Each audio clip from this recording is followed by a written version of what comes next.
नितीन गडकरी ज्यांना दुनिया म्हणते की ते काय काय नावं दिली आहेत त्यांना एक्सप्रेसवे मॅन ऑफ इंडिया, की ज्यांच्यामुळे भारतातले सगळे रस्ते इतके छान झालेत, अमुक झालेत, नॅशनल हायवेज इतक्या अफाट प्रमाणात बनवले गेलेत.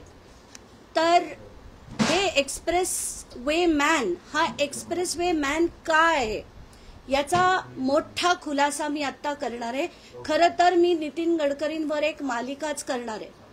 याचं कारण असं की मी एक छोटा विषय लढत होते.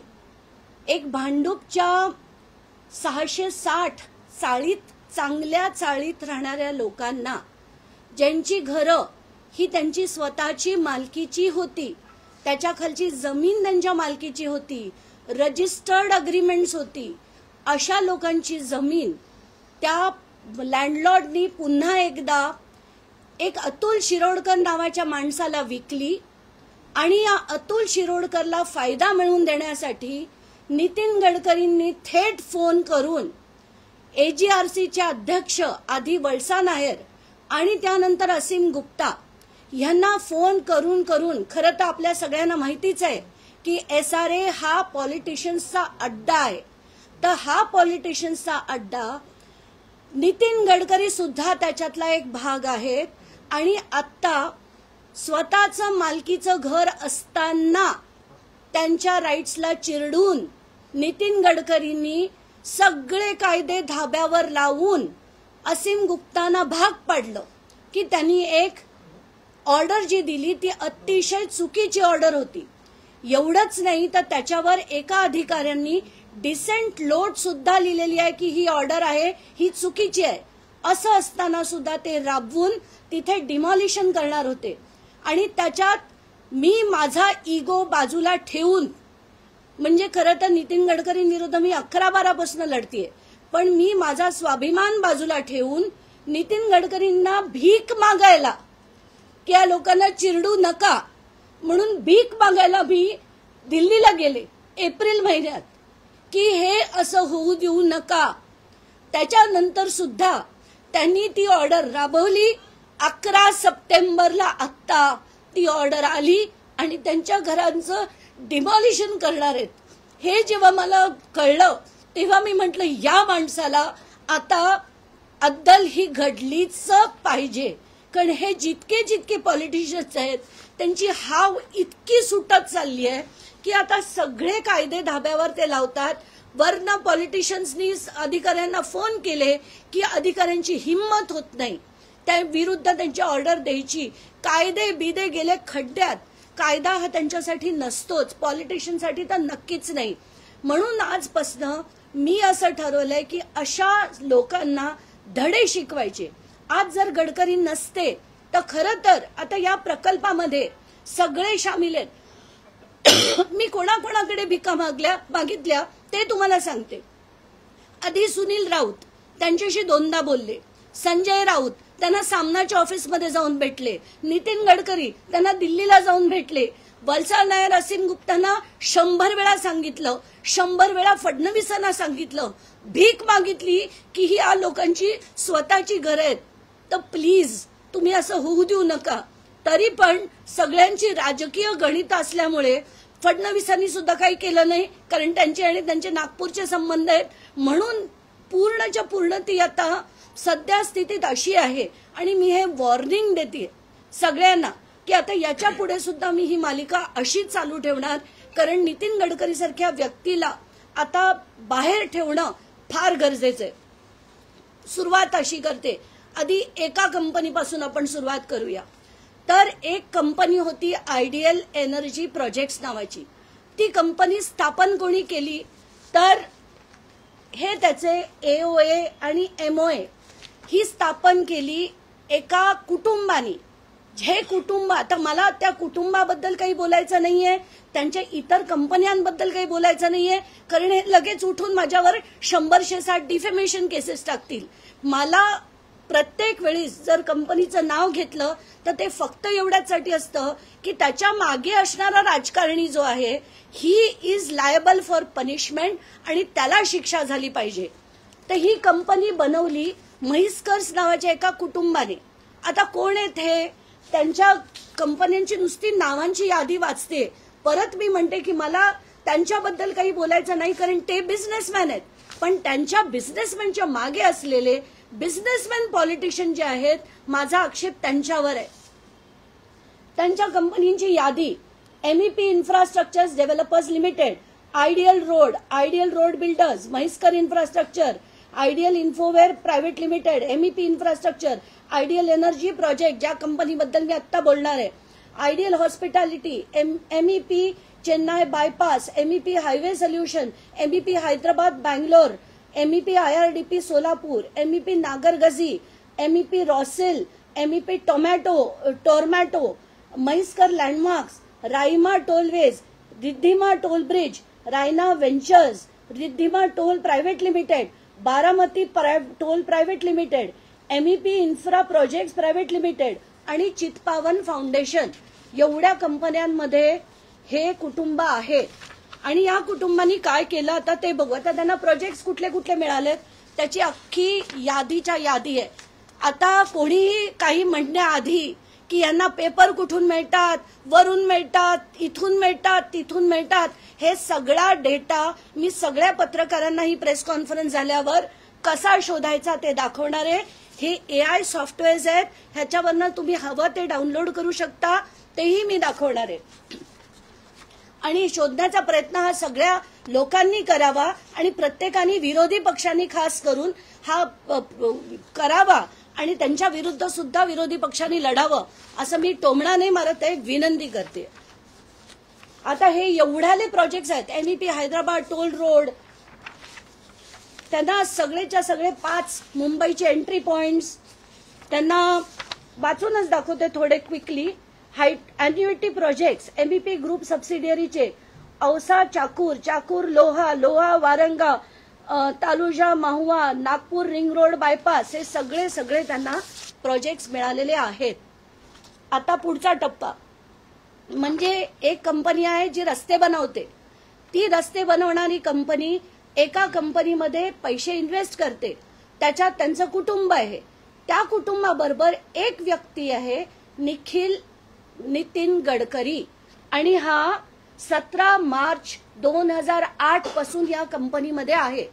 आधी त्या कंपनीचं कॅपिटल होतं 27 कोटी, म्हणजे त्याचं जे ऑथोराइज शेअर कॅपिटल होतं आणि पेडअप कॅपिटल होतं. तर पेडअप कॅपिटल त्यांचं 27 कोटी रुपये होतं. 27 वरनं 57 झालं, 57 वरनं 100 झालं.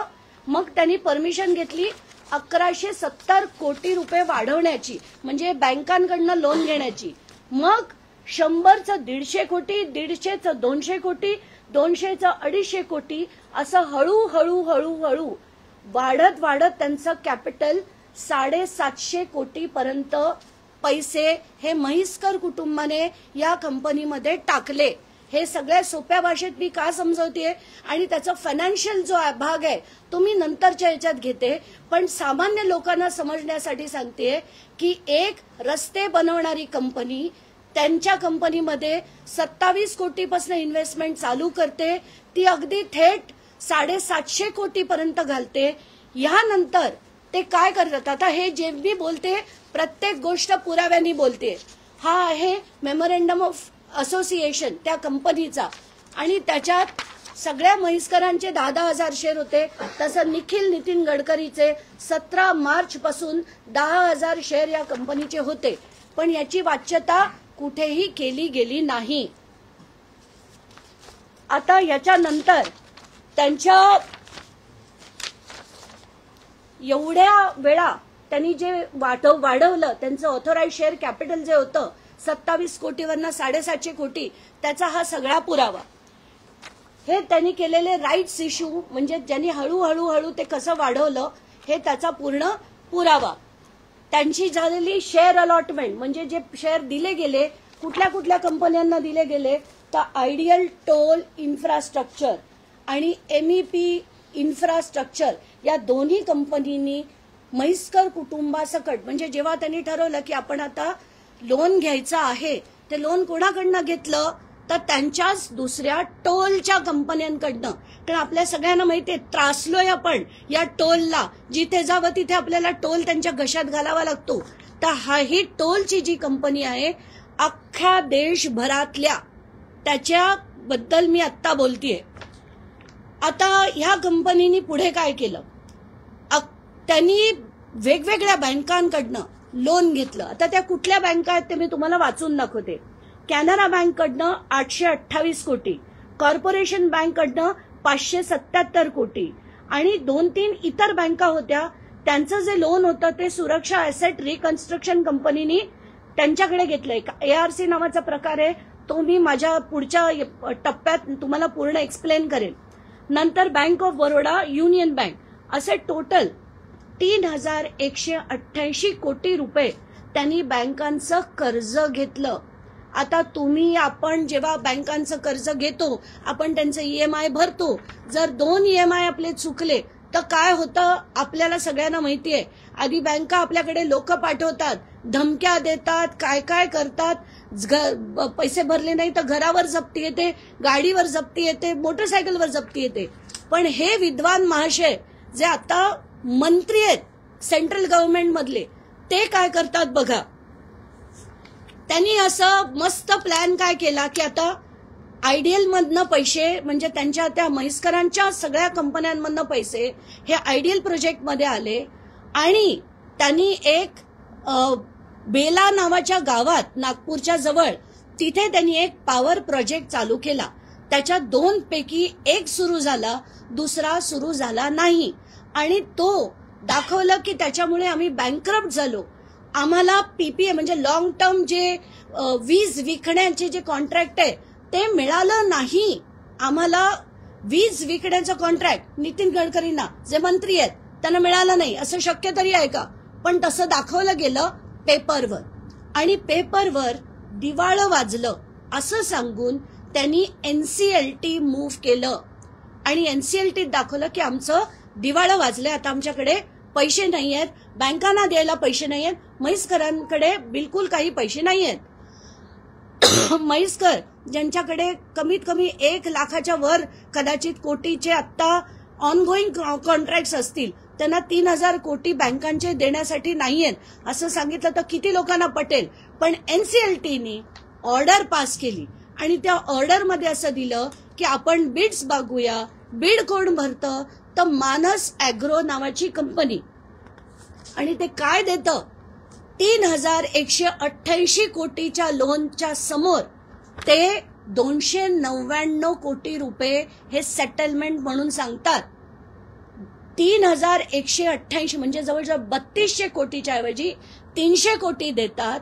म्हणजे 10% सुद्धा मुद्दल आणि त्याचं इंटरेस्ट भरत नाहीत. आणि ही जी येणारी कंपनी आहे ती कोणाची होती तर सारंग निखिल गडकरी. त्यांची जी मानस ॲग्रो नावाची कंपनी होती ती एक नवीन कंपनी आणि काढतात, मानस व्हेंचर्स म्हणून नावाची, आणि त्याला हे दिलं जातं ती पूर्णच्या पूर्ण. आणि त्यात गंमत म्हणजे म्हैसकरांनी 750 कोटी घातले, बँकांनी 3200 कोटी घातले. या 3200 कोटीच्या ऐवजी 300 कोटी दिले आणि ह्यांना त्यांची शेअर व्हॅल्यू 0, म्हणजे 750 कोटी यांच्या स्ट्रेट घशात कंपनीच्या कंपनी गडकरींच्या घरी. इतका सोपा आणि सरळ मार्ग आहे वाईट पैसे खाण्याचा. आता आपण या लोकांना काय म्हणायचं, म्हणजे बँकांना किती लोकांना माहिती आहे मला माहित नाही, पण बँका जेव्हा बुडतात तेव्हा प्रत्येक बुडालेल्या बँकेला जे रिकॅपिटलाइज करण्यासाठीचे जे पैसे असतात ते तुमच्या माझ्यासारखे कर भरणारे लोक जे देशाला पैसा देतात, ज्याच्यातनं खरं आपण देशात शाळा बनाव्या, कॉलेज बनावं, इन्फ्रास्ट्रक्चर बनावं, याच्यासाठी आपण पैसा देतो. हा पैसा ते रिकॅपिटलायझेशन ऑफ बँक्स केलं जातं. ज्या अशा बँका ज्यांना हे पॉलिटिशियन बुडवतात त्या बँकांना रिकॅपिटलाइज करण्यासाठी आपल्या कराचा पैसा वापरला जातो. इतकी वाईट परिस्थिती आहे.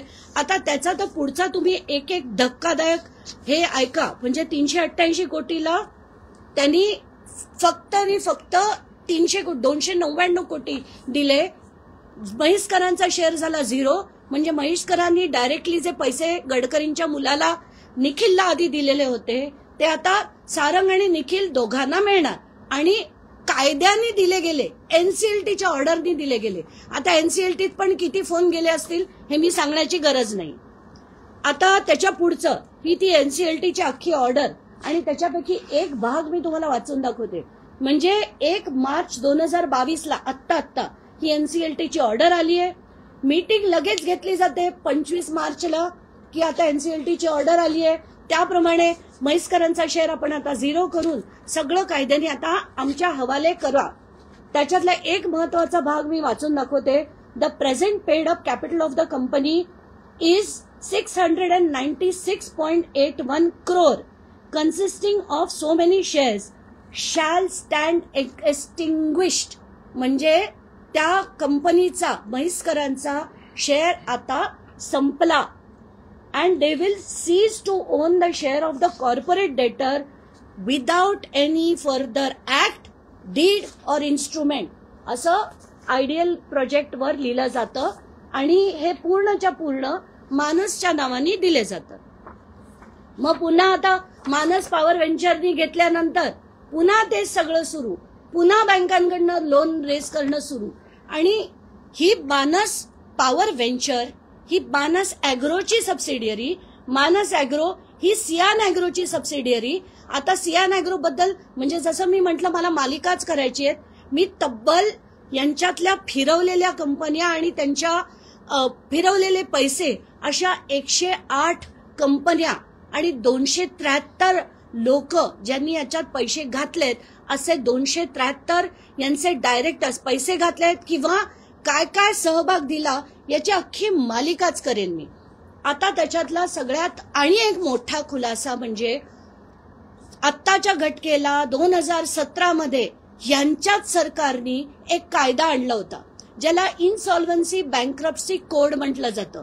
म्हणजे पूर्वी काय व्हायचं, मोठी कंपनी असेल त्याचं दिवाळं वाजलं म्हणून सांगायचं आणि त्याचेच डायरेक्टर ते दिवाळं वाजलेल्या कंपनीचे ऍसेट्स हे 10% 5% किमतीत विकत घ्यायचे, जसं आता घेतलं गेलं.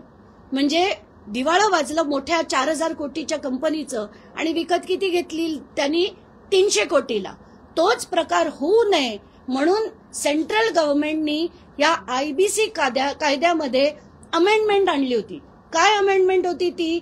29A सेक्शन अंतर्गत ही अमेंडमेंट आली की एखादा डायरेक्टर जर एका कंपनीत असेल आणि त्या कंपनीचं दिवाळं वाजलं तर तो त्यात सहभागी होऊ शकत नाही.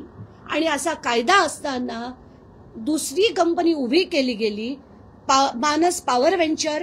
त्याच्यातनं मानस अॅग्रोनी घेतली, मानस अॅग्रोनी सियान अॅग्रो मध्ये त्यांची सबसिडियरी म्हणून घेतली आणि हे सगळं करणाऱ्या सियान अॅग्रो मध्ये निखिल गडकरी आहेत, मानस अॅग्रो मध्ये सारंग गडकरी आहेत. आणि ह्या भ्रष्टाचाराचा दिलेला पैसा म्हणजे त्यातला महत्वाचा मुद्दा म्हणजे निखिल गडकरी हे स्वतः आयडियल प्रोजेक्ट मध्ये डायरेक्टर असताना त्यांच्याच भावानी एक कंपनी उभी करून ती कंपनी मग निखिल गडकरीच्या कंपनीमध्ये घातली. हे 29A सेक्शनचं मोठं उल्लंघन आहे. याच्यात कायदेशीर शिक्षा आहे आणि 2 वर्ष जेलची हवा खायला लागते. हे as per details which I have taken down under IBC code. त्याच्यात सरळ सरळ लिहिलेलं आहे, criminal conviction, anyone convicted of offence punishable with 2 years or more. आता प्रमोटर्स आर डिस्क्वालिफाईड फ्रॉम, म्हणजे तो कायदा वाचून दाखवते. Promoters are disqualified from bidding for insolvent companies under the insolvency and bankruptcy code primarily through section 29A which contains a comprehensive set of conditions aimed at preventing persons, आता हे ऐका, aimed at preventing persons responsible for financial stress from regaining control, any acting jointly or in concert with such person is also barred. म्हणजे निखिल गडकरी आणि सारंग गडकरी यांना या कायद्याप्रमाणे बार केलं गेलं पाहिजे. आता हे करतील नाही करतील त्यांचं सरकार आहे, ते जाणो. माझं काम आहे ते एक्सपोज करणं जे मी केलं. आणि ही एक कंपनी नाही, अशा असंख्य कंपनीज आहेत ज्याचे सगळा डेटा मी डोक्यात तिडीक गेली म्हणून काढायला सुरुवात केली, पण जेवढा काढत गेली आहे अतिशय भयानक आहे हे सगळं, आणि जनतेपुढे यावं म्हणूनच मी हे लढले. तुमचे काही प्रश्न असतील तर विचारा.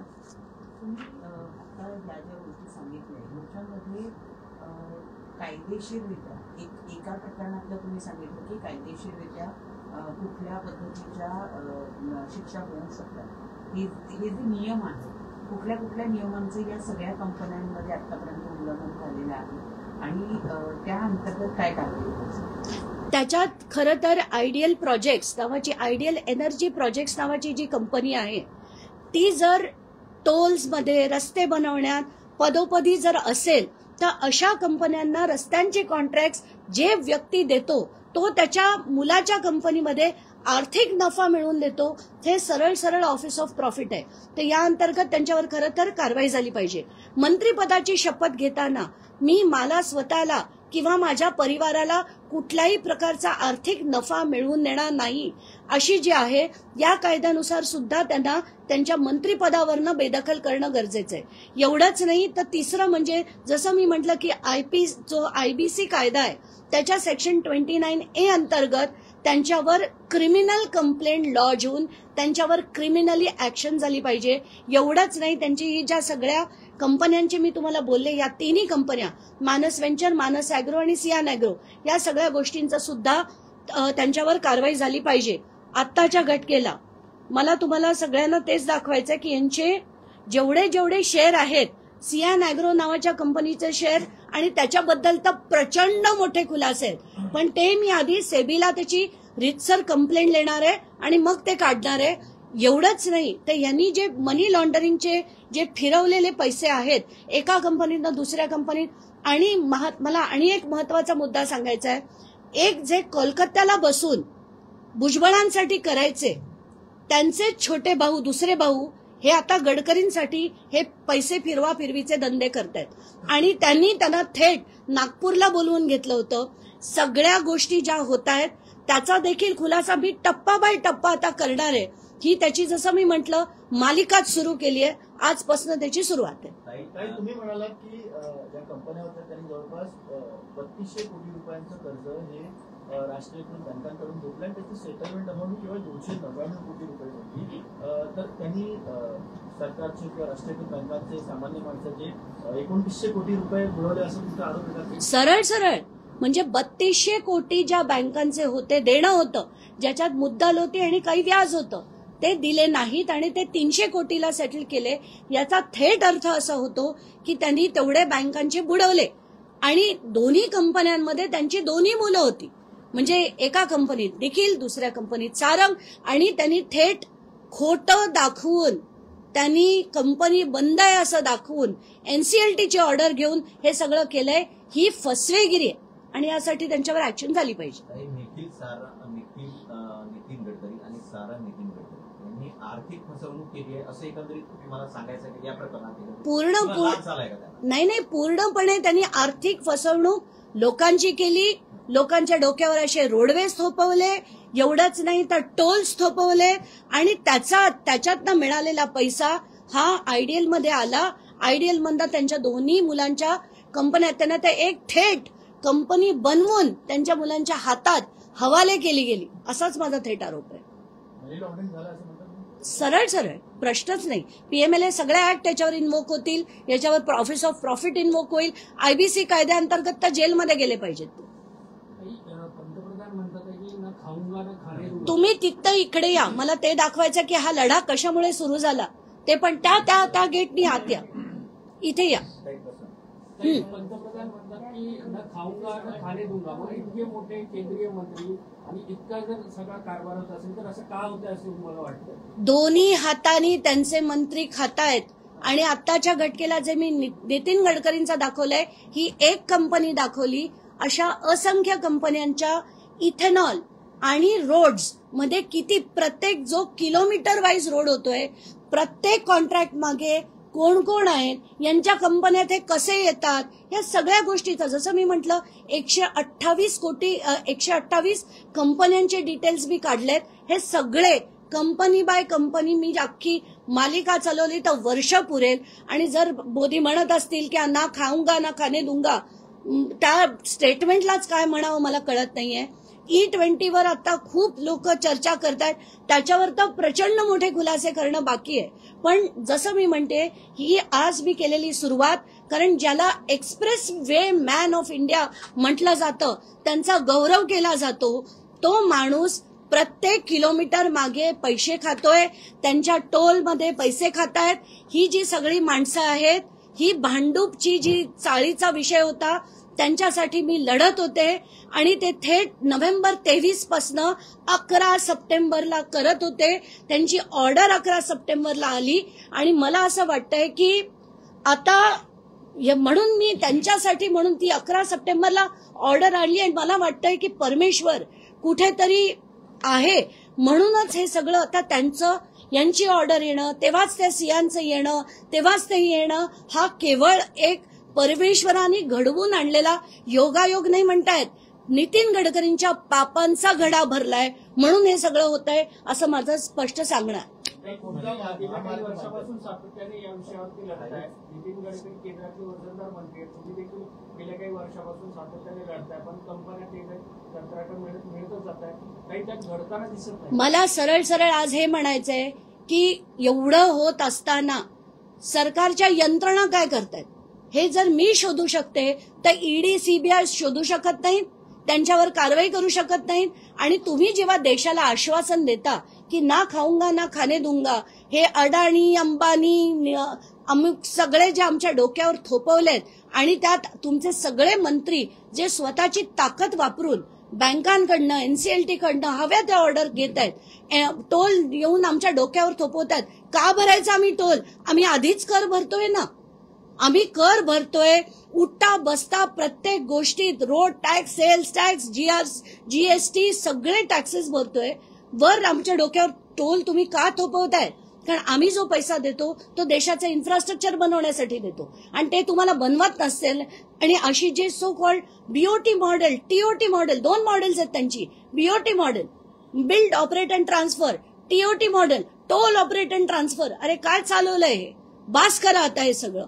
तर मला शासनाला अति विनंती आहे की ह्या सगळ्या गोष्टीचे मी हे पेपर आनंदाने द्यायला तयार आहे. ईडीने मला समन्स पाठवावे, मी जाऊन हे सगळ्या ईडीच्या हातात, सीबीआयच्या हातात द्यायला तयार आहे. याची चौकशी करावी आणि योग्य ती कारवाई, मंत्री आहे म्हणून ती थांबवण्यात येऊ नये, त्यांच्यावर झाली पाहिजे अशी कळकळीची विनंती. हायवे मॅन अशी नितीन गडकरींची यांची ओळख आहे, मात्र तुम्ही जे काही खुलासे इथे केले त्यावरून काय वाटतं की दुसरा कोणता हायवे ते वापरतो? सगळेच. आता जसं मी तुम्हाला वाचून दाखवलं, त्याची जर तुम्ही यादी बघितली आयडीएलची, तर कमीत कमी 25 पानांची यादी आहे जेवढे कॉन्ट्रॅक्ट त्यांना मिळालेत त्याची.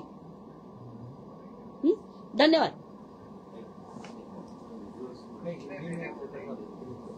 काय काय? अरे नहीं, एक्चुअली हिंदी नहीं है, हिंदी और इंग्लिश दोनों में करना चाहिए था, बट मुझे लगा पहले महाराष्ट्र में जाने दो फिर आगे का. आप अभिषेक आपको अच्छा हाँ.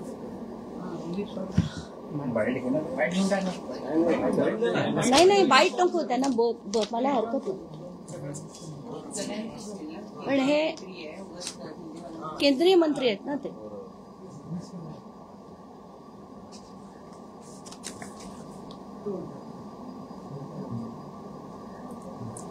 एक्सप्रेसवे मैन ऑफ इंडिया जिसको कहा जाता है, वो नितिन गडकरी जो देश के रोड्स एंड ट्रांसपोर्ट मिनिस्टर है, वो क्या क्या करते हैं इसका खुलासा करने के लिए मैंने आज की ये पत्रकार परिषद बुलाई थी. पहले तो ये है कि इसकी शुरुआत कहां से हुई. 2011-12 में मैं उनके खिलाफ लड़ रही थी. मैंने और अरविंद केजरीवाल ने उनका पूर्ति घोटाला जो पूरा था उसका हमने दिल्ली से, मैंने, अरविंद ने और प्रशांत जी ने दिल्ली से उसकी प्रेस कॉन्फ्रेंस ली थी. और उसके बाद हमने कुछ नहीं हो रहा था, इसलिए धीरे धीरे धीरे उनका विषय जो है वो बाजू में गया. अब वापस जाकर ये सब इसकी शुरुआत क्यों हुई, तो भांडुप में एक 4 एकड़ का प्रोजेक्ट है वो 4 एकड़ के प्रोजेक्ट का टोटल कॉस्ट मेरे ख्याल से करीब करीब प्रोजेक्ट कॉस्ट 1000 करोड़ के आसपास है। वो प्रोजेक्ट, अब ये घर किसके थे? तो इन लोगों के घर थे। ये लोगों के खुद के खरीदे हुए घर के ऊपर उसको स्लम लगाकर एसआरए में जाकर एसआरए के अधिकारियों को नितिन गडकरी ने फोन करके इनको घर से निकालकर डिमोलिश करने की जो साजिश रची और एजीआरसी की जो ऑर्डर आई वो अभी 11 सितंबर को आई है, जिसके वजह से बहुत ज्यादा गुस्सा आया कि इस व्यक्ति को जो मेरा आधा अधूरा काम 14 में बाकी रह गया था वो पूरा करने का वक्त आ गया है। इसीलिए मैंने वापस ये लड़ाई शुरू की है और आज मैं आपको बहुत सारे डिटेल्स देने वाली हूँ। वो डिटेल्स में इनके दिए हुए प्रोजेक्ट्स, इनको क्या कहा जाता है? Expressway man of India. तो ये एक्सप्रेसवे मैन ऑफ इंडिया की करतूत क्या क्या है? तो एक ग्रुप ऑफ कंपनीज है जो करते क्या है, तो उनके टोल्स है, रोड्स बनाते हैं अलग अलग नाम की कंपनी से। अब मैं साफ शब्दों में कहना चाहूंगी कि मैं इन कंपनी के खिलाफ कुछ नहीं बोल रही, क्योंकि नितिन गडकरी उनको बोल के 100 मेरे ऊपर डिफेमेशन केसेस डाल देंगे। पर वो तो बिजनेसमैन है, आप क्या हो? आप तो देश सेवा के लिए आए थे, आप मंत्री बने हो मेरे देश के, तो आपका काम करना है देश सेवा करना, ना कि अपने के बच्चों के कंपनीज बनने के लिए। और जैसे आपने अभी अभी कहा मैं तो 200 करोड़ महीना कमाने का इतना मेरा ब्रेन है, तो वो ब्रेन जो आपका है वो कैसे चलता है ये दिखाने के लिए आज की ये प्रेस कॉन्फ्रेंस है। तो ये जैसे मैंने कहा एक ग्रुप है जो काम ही ये करते हैं। उनके कंपनीज के जो नाम है वो पूरे मैं आपको पढ़ के सुनाना चाहूंगी। ऍक्च्युली मला सगळे ते उलटे झालेत पेपर्स, वापस कर सकते हो आप? नाही, लाईव्ह नसणार त्यांचं, तुमचे थोडी, तुम्ही कशाला घेताय? अरे माझे उलटे झाले। कंपनीची नावं घ्या, नाही तेच आहे, ते परत मला सगळे काढावे लागतील, माझी लाईन तुटली अख्खी। तुम्ही डिस्कनेक्ट करा प्लीज, सगळ्यांनी डिस्कनेक्ट करा आणि फक्त एएनआयचं चालू द्या। त्यांचं लाईव्ह नसतं, मग कशाला घेताय? हा ओ, मग बंद करा, बंद करा।